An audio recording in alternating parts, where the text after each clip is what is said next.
दोस्तों साथियों हक़ मौजूद सिंध मौजूद अचो त किताब पढ़ूं सिलसिले जे 179 ॾींहं हाज़िर आहियां हुसैन सारंग। यादि रहे त हीउ सिलसिलो असां 22 अक्टूबर 2019 ईस्वी ते शुरू कयोसीं। हिन सिलसिले में 8 किताब पढ़ी चुका आहियूं। 9 किताब जेको 15 अप्रैल 2020 ईस्वी खां असांजे अभ्यास हेठि आहे उनजो उनवान आहे अंदर मुल अमल। ही किताब जेको आहे साईं हैदर अली लगारी साहिब लिखियलु आहे ऐं किताब न्यू फील्ड्स पब्लिकेशन टंडरवली मोहम्मद हैदराबाद सिंध पारां 1998 ईस्वी में छापियो वियो। हिन किताब जो तारफ़ जेको मोहतरम साईं मोहम्मद इब्राहिम जोई साहिब जो लिखियलु आहे उहो पढ़ियोसीं ऐं हिन जो मुहाग जेको ख़ुदि हिन किताब जो लेखक हैदर अली लगारी साहिब लिखियलु आहे उहो पढ़ी चुका आहियूं। ऐं अॼु 17 अप्रैल 2020 ईस्वी ते उन्हनि जा जेके आज़ाद नज़म में या नज़म में ख़्याल आहिनि उहे पेश कयूं था 8 उनवाननि ते। पहिरियों आहे ईद जेको इन किताब जे 21 नंबर सफ़े ते आहे। माण्हू चवनि था त अॼु का ईद आहे, असां वटि त न को आयो आहे ऐं न अचण जी का उमेद आहे। गुल गुलदान जे बजाए आतिशदान में आहिनि, मूं ऐं हुन में सदियुनि जा फ़ासिला आहिनि। हू दिलि जी माम नथो सम्झे, पोइ बि चवनि था त अॼु ईद आहे। ॿियो नज़मी उनवान आहे इत्साब जो इत्साब, लॻे माठ मिरन खे। अचो त ठहप बंदि करियूं ही सखड़नि लफ़्ज़नि ऐं वीरान वकालतुनि जा सिलसिला, ही ख़ुदि फ़रेबिन ऐं फ़रेब ख़ुर्दगियुनि जा सिलसिला, ही इल्म ऐं फ़ज़ीलत जे अमानतुनि जे बेहरमतुनि जा सिलसिला। अचो त बंदि कयूं आवाज़नि उचारनि गीत ऐं संगीत जे ख़ूबसूरत इसरारनि ते। अचो त थोरी देरि लाइ रहम करियूं। अचो त हक़ सच अदल ऐं मीज़ान मोहबत ऐं मुरुवत ऐं आदम जी हुरमत नायाफ़्त क़दरनि जी असमत दरीअ ते शांती को ॻूढ़ो मातम करियूं। कुझु देरि ख़ामोश रहूं ऐं के लम्हा के विरह के जग गुगदामन खां सिखूं सबक सबर ऐं सहब जा। अचो त उन्हनि जो बे आवाज़ एहतजाज कने लायूं ऐं थी सघे त हीअं सां हंडायूं। अचो त कुझु लहज़नि लाइ सही बेज़र बणजण जी थोरी मश्क करियूं। अचो त पंहिंजे वीरान ऐं वहशी वजूदनि खे ईसा ऐं गौतम जे रहम ऐं फ़हम प्रेम ऐं प्यार सां सरशौर वजूदनि में ज़िम करियूं। अचो त फ़िरार खां फ़िरार हासिल करियूं। अचो त सभ जा सभ सब्र करियूं, हिकु जोगी मुदत लाइ सांत जो रोज़ो रखूं। अचो त के घड़ियूं शर्मसार थियण जे बाइज़त मश्क करियूं, वरना ख़ुदगर्ज़िन ऐं अकीचार कमीण पाइनि जो ही अंध ही मुसलसिल कूड़ बदूड़ गारतगिरीअ जो कोड़ न की जीअण ॾींदो न मरण ऐं उन अज़ियत जा संधा वेंदा वसी थींदा ऐं माण्हुनि जा तन ऐं मन उन करभाइती करब जे ख़ुदि साख्ता दोज़ख मां हरगिज़ निजात जी गिड़की ॻोल्हे न सघंदा। लिहाज़ा अचो त मदरसनि ऐं ख़ानकाहनि ऐं मोहबदनि जी बदतरीन क़ैद ख़ाननि ऐं ॿुसाटियल तह ख़ाननि खे अलविदा चऊं। अचो त रूह ऐं जिस्म जे उन्हनि ज़हर आलूद दुकाननि ऐं कारखाननि जे मुद्दे ख़ारिज असलियत खे वाखो करियूं ऐं नेक निहाद रवां सदाकतुनि ऐं सचायुनि जा के ऊचा मीनार ॾियूं। अचो त इंसानी ज़हननि ज़मीरनि ऐं शऊर जे वास्तनि ऐं दीन धर्म खे इश्तार ऐं बाज़ार जी अर्ज़ां जिन्स बनाइण वारनि खे संदन असली भयानक चहिरा ऐं बहरूप ॾेखारियूं। अचो त उन्हनि जी दावाउनि ऐं दावतुनि जे ग़लग़ले ऐं बाइताल खे बनह बेअसर करे छॾियूं, जिन में मुक़दस रूह ऐं पाकीज़ा फ़िक्र जी मर्ज़ ऐं मर्ग जो पैगाम आहे। अचो त अछे उजरे मन जी मीरास जो दर खड़कायूं ऐं अटकल सटकल लोक रहिया ऐं पाण पॾाह जी बेपाड़ी वण वेड़ी मां पाण छॾायूं।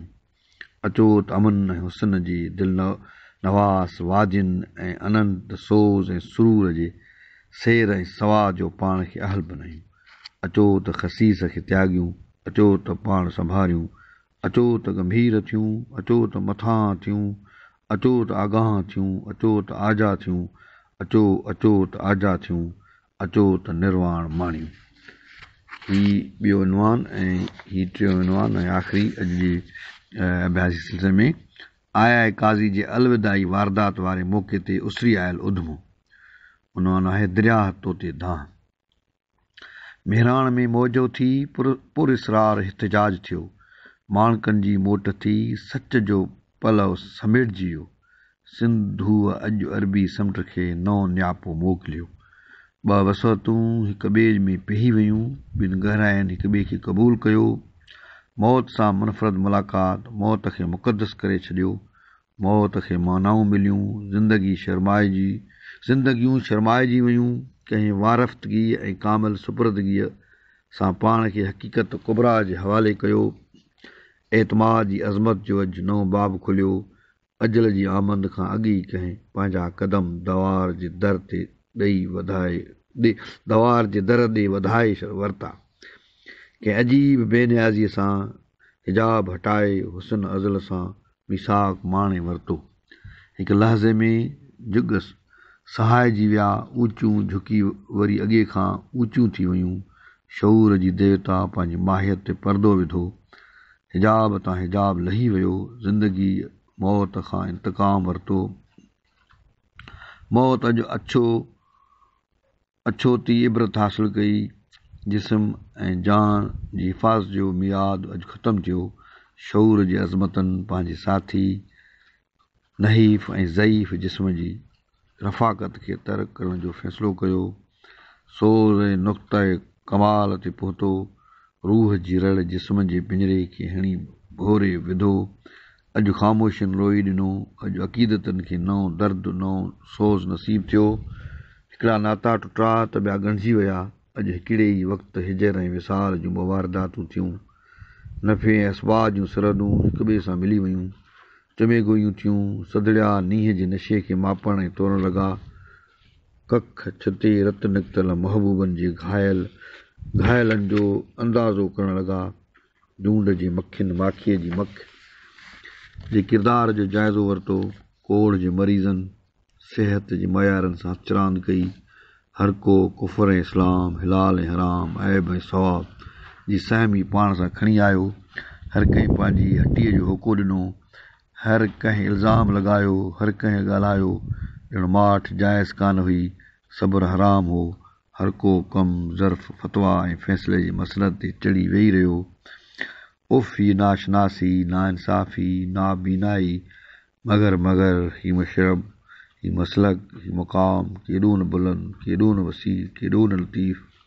हिन इदराक हिन ज़ौक़ हिन ज़र्फ़ जो मेज़ान ऐं मुक़दार केरु पुरजे केरु सम्झे कीअं सम्झे। सलाम ए अज़मतनि जा पैगाम्बर मार्फतनि जा शारिय सलाम तोखे सलाम तो ते वेठो पुछी पर हल हींअर ई होत ॾे।